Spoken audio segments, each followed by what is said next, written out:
کریستیانو رونالدو دوس سانتوس آویرو در 5 فوریه 1985 در شهر فونشال جزیره مادیران در پرتغال به دنیا اومد. او چهارمین و کوچکترین فرزند خانواده‌ای فقیر بود. پدرش خوزه دینیس آویرو باغبان بود و مادرش ماریا دولورس در خانه‌های مردم آشپزی می‌کرد. نام رونالدو از رئیس جمهور وقت آمریکا رونالد ریگان الهام گرفته شده بود چون پدرش طرفدار او بود. کریستیانو در کودکی با سختی‌های زیادی روبرو شد. مادرش بعدها فاش کرد که به دلیل فقر قصد سقط جنین داشت، اما پزشک از این کار امتناع کرد. همین اتفاق میتونست سرنوشت فوتبال دنیا رو عوض کنه. رونالدو از همون بچگی استعداد زیادی توی فوتبال نشون داد. در 12 سالگی به تنهایی به لیسبون رفت تا در تیم اسپورتینگ لیسبون بازی کنه، اما دوران نوجوانیش هم بدون مشکل نبود. او به بیماری تاکیکاردی مبتلا شد که ضربان قلبش رو بالا میبرد و تهدیدی برای آینده‌اش بود، اما با عمل، جراحی موفق و اراده‌ای قوی خیلی زود به زمین فوتبال برگشت. در سال 2003 درخشش رونالدو باعث شد سرمربی منچستر یونایتد سر آلکس فرگوسن اونو به خدمت بگیره. رونالدو در منچستر شکوفا شد، قهرمانی در لیگ برتر و اولین توپ طلای خودش رو به دست آورد. سپس به ریال مادرید رفت، جایی که با 4 توپ طلا، 4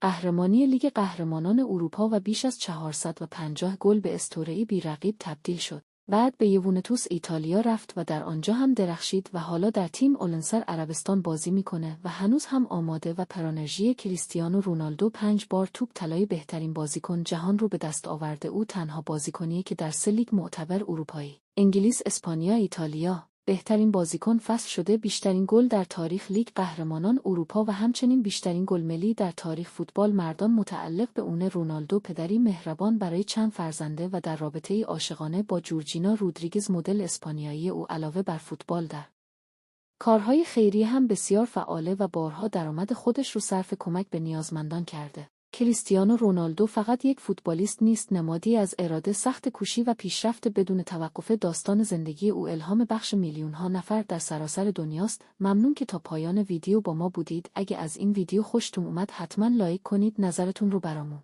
بنویسید و کانال رو سابسکرایب کنید تا بیوگرافی افراد معروف دیگه رو هم ببینید. تا ویدیوی بعدی، خداحافظ.